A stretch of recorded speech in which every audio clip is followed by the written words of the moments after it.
السلام علیکم ناظرین، نیوز بلیٹن کے ساتھ میں ہوں ثنا صفدر اور آپ دیکھ رہے ہیں جی اے نیوز۔ فلسطین پر اسرائیلی مظالم کے خلاف آج کراچی میں فلسطین یکجہتی کمیٹی کے زیر اہتمام ریلی نکالی جائے گی۔ ریلی اشارے قائدین پر طارق روڈ چوک سے دوپہر 3:30 بجے نکالی جائے گی۔ ریلی کے منتظمین کا کہنا ہے کہ غیر سیاسی اور غیر اختلافی پلیٹ فارم مہیا کیا جا رہا ہے تاکہ ہر مکتبہ فکر سے تعلق رکھنے والے افراد ایک جگہ اکٹھے ہو کر اسرائیلی مظالم کے خلاف اپنا احتجاج ریکارڈ کروا سکیں۔ اس حوالے سے نون لیگ کے صدر شہباز شریف نے آج کراچی میں یوم یکجہتی فلسطین ریلی میں کارکنوں کو شریک ہونے کی ہدایت کرتے ہوئے کہا کہ قوم آج ریلی میں شریک ہو کر اسرائیلی بربریت کے خلاف فلسطینیوں کے ساتھ یکجہتی کا اظہار کرے۔ دوسری جانب Peoples party, MKM Pakistan, Jamaat Islami اور ANP سمیت مختلف سیاسی جماعتوں، وکلاء، مزدوروں اور تاجر تنظیموں نے ریلی میں بھرپور شرکت کا اعلان کیا ہے، جبکہ فنکاروں، اداکاروں، شعراء، ادیبوں اور صحافیوں سمیت زندگی کے مختلف شعبوں سے تعلق رکھنے والے افراد نے عوام سے ریلی میں بھرپور شرکت کی اپیل کی ہے۔ بجلی کی قیمت میں ایک بار پھر اضافے کا امکان ہے، جس سے صارفین پر 40 ارب روپے کا اضافی بوجھ پڑے گا۔ بجلی کی قیمت میں 3.53 روپے فی یونٹ اضافے کا امکان ہے۔ یہ اضافہ اکتوبر 2023 کی ماہانہ فیول ایڈجسٹمنٹ کی مد میں مانگا گیا ہے، جس پر national electric power regulatory authority CPPA کی درخواست پر آج سماعت کرے گا۔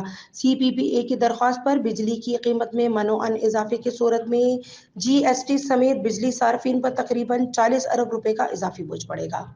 غزہ جنگ میں 7 اکتوبر سے اب تک ہلاک اسرائیلی فوجیوں کی تعداد 395 ہو گئی۔ اسرائیلی اخبار نے انکشاف کیا ہے کہ اسرائیل غزہ جنگ میں 1000 فوجی زخمی ہیں اور ہلاک اسرائیلی فوجیوں کی تعداد 395 تک جا پہنچی۔ ادھر فلسطین کی مزاحمتی تنظیم حماس کے ترجمان اسامہ حمدان نے کہا کہ ہلاک اسرائیلی فوجیوں کی تعداد بتائی گئی تعداد سے کہیں زیادہ ہے۔